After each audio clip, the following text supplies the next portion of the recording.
The National Weather Service reports that on October 10, flooding in certain regions reached more than that, and hail-drifts reached 3 feet.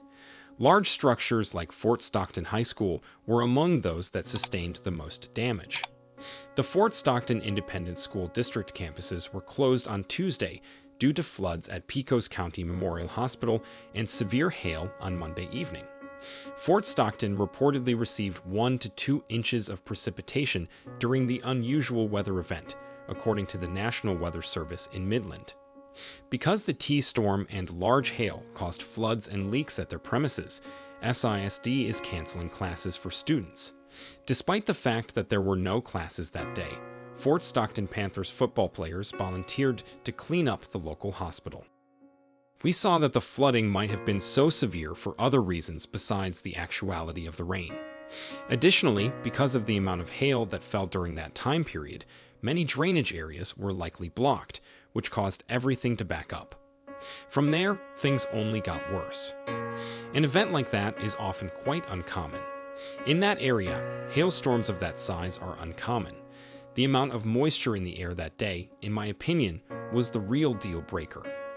In terms of the volume of precipitable water, it was getting close to the 90th percentile in climatology. The area was at 1.3 inches, which is a lot for this time of year. Flooding occurred at Apache Elementary and Fort Stockton High School as a result of the heavy accumulation brought on by the rain and the obstruction of drainage areas. Just after 7:30 p.m. on Monday, about an hour and a half after the storm in Fort Stockton began and soon after it left the area, SISD Superintendent Dr. Gabriel Zamora informed the community of the district's closure. On Tuesday, the Fort Stockton ISD personnel and employed contractors were able to react promptly on the campuses and avert major damage. Campuses throughout the district consequently reopened to all students on Wednesday. This week's fixtures and improvements include replacing the carpet in portions of the old wing of Apache that were flooded, as well as the roofing leaks that afflicted many campuses. Despite having insurance for all campuses, Fort Stockton ISD will pay for fixtures out of fund balance.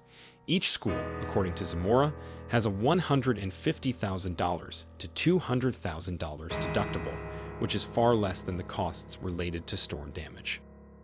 The neighborhood came together at Pecos County Memorial Hospital to safeguard the security of the patients and the facilities that offer health care to those in need. At the commissioners' meeting on Tuesday, Briscoe provided additional context for the harm done to PCMH, stating that, generally speaking, almost every patient room had water seeping in under the foundation and coming into the patient rooms, some of it all the way into the hallways, and it took them a few hours to get the majority of the water pushed back out. All of the patients have been removed from the rooms. Patients were relocated to the surgery because it wasn't inundated.